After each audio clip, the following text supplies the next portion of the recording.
Hey, what's up guys? John here. Los Angeles just extended the eviction moratorium. They just extended the moratorium. I've called this. I said this was going to happen over 2 years ago, that all they're going to do is continue to extend because the real goal is to use money and to buy property at great prices.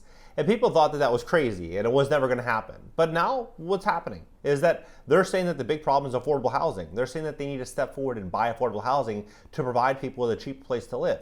Now this does not help people, the tenants, in the long term. It may help them in the short term, but long term, if the property is bought by the state, then ultimately the tenant's not going to be able to own their own home. Now if you are a tenant and maybe you don't want to own a home, this could be a good thing for you. But there's a lot of people in America that want to own their own property and have full freedom over their own property, right? If you buy a property to rent it out and someone stops paying, you should be able to evict that tenant based on the fact that they backed out of their agreement on the lease. The agreement in the lease is that the landlord is to maintain the property. The landlord is to pay the expenses if that is written in the lease. The landlord's to do their side of the deal, and the tenant side of the deal is to pay rent and to abide by the rules, right? And so that's ultimately the deal. However, now the state of California just stepped in the middle and said, you know what, there is no deal. We are the deal. We're going to tell you what you can and can't do. And so they enacted this in moratorium since March of 2020. That's 31 months ago. 31 months ago, they just enacted it. This is going to continue for a very long time. Now, imagine if you had one tenant. If you had one tenant that did not pay, starting March of 2020, that tenant would owe you over $60,000. Over $60,000. And you think about how many tenants are behind in rent in California. Right now, over 700,000 tenants are behind on rent. 700,000 tenants behind on rent. So there's only so many judges. When this moratorium eventually does expire down the road, there might be 800,000 or a million tenants behind on rent. You're never going to get in front of a judge quickly. It's going to take a very long time, maybe 12 months, maybe 24 months. It's going to take a very long time to see a judge. And that's ultimately just going to buy more costs for a landlord. And plus the landlord's going to have legal fees and expenses associated with the eviction. This is going to be, I think, a huge opportunity for people to learn from a distance. From a distance. If you don't own property in Los Angeles, there's lessons here to be learned that you don't have to pay with your own blood, sweat, and tears, right? There's some real lessons here because I think that what's happening here in California is likely going to be coming to other places. New York, obviously, other places like Boston and Philly. There's going to be a lot of cities that follow a lot of policies like California that I think could move forward in this direction, right? Look at this.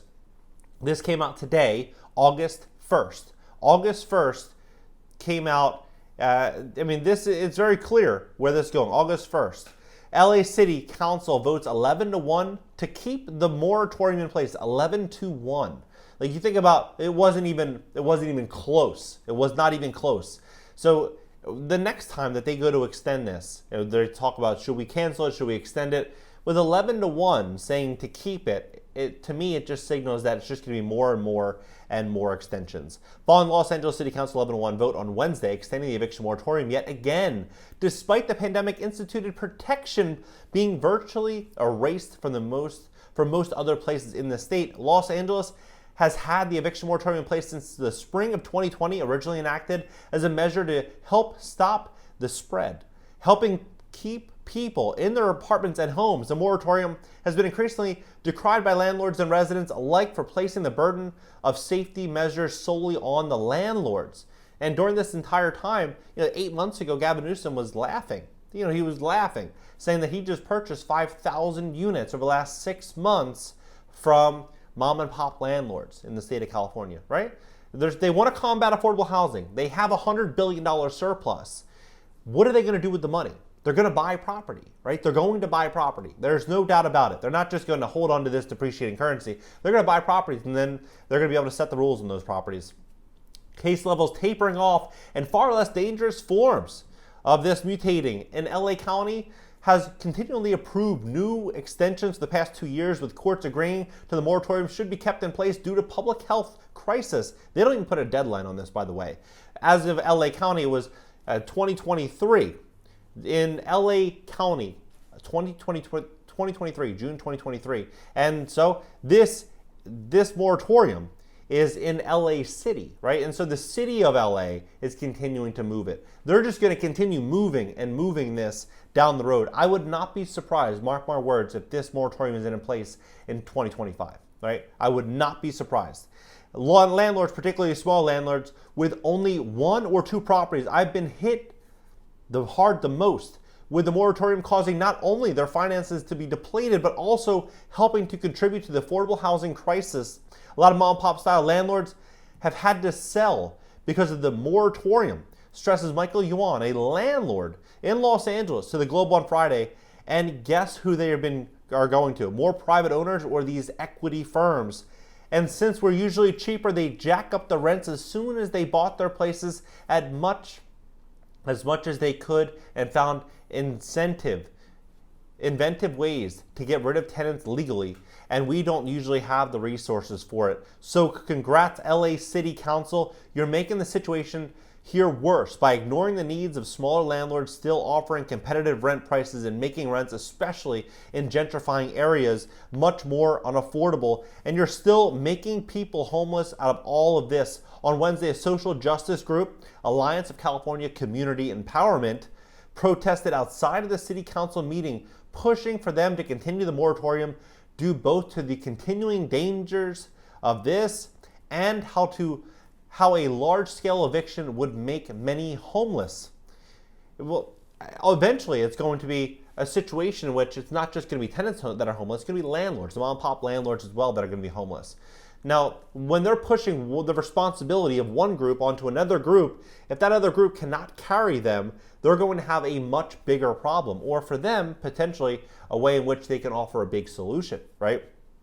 AACE member Elizabeth Hernandez addressed the city council, urging them to keep the pandemic protections in place. A lot of people still haven't been able to pay the rent, and they're going to end up homeless. However, landlords continue to push for the need to collect rents, as missing rents have added enormous financial burdens they've had to bear for 2 years. Many expressed how tired they are of being categorized as greedy or other policy monkers, as they are simply getting money for housing they own and rent to them, and how in any other bill payment would not be tolerated. Now, interesting, one of my former eviction attorneys in Los Angeles, I received an email from him many months ago telling me a story about what he's going through right now with a landlord. He represents landlords only.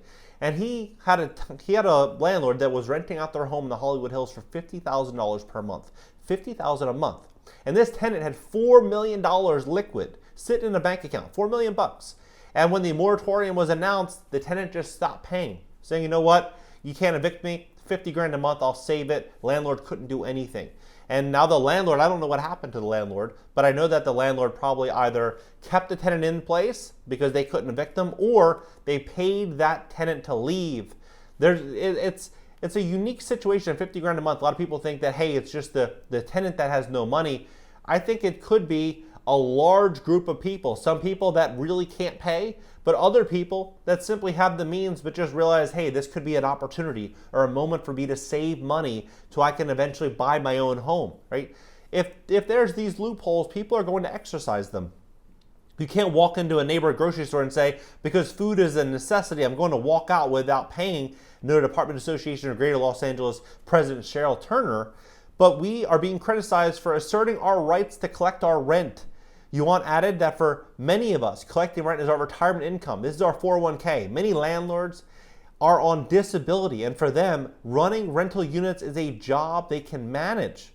By continuing to say that the eviction isn't an option for most cases, you're eating into people's livelihoods, you're hurting the elderly, the disabled, and many others. You have to be a sociopath to not see how this is hurting us. Out of the 12 city council members who voted on Wednesday, only one, John Lee, voted against keeping the moratorium in place, criticizing it for not having been so much as an end date, right? This is going on forever, right? This is what it seems. There's not even an end date. They're just normalizing this. This is the new normal in Los Angeles. This is the new normal in Los Angeles. When you want to buy rental property, pay attention to where you buy. Pay attention to the debt levels that you're going to be associating to this property, because you could be stepping into a situation in which this comes to a town near you. Set a date certain that they can lock they can look forward to and they can plan for in the future. This eviction moratorium has got to end.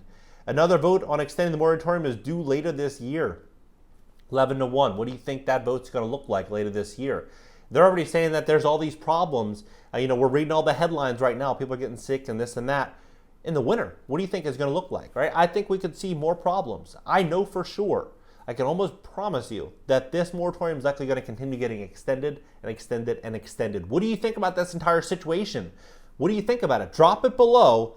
Hit the like button, subscribe to my second channel. It's going to be an interactive call-in show when I get back from my trip.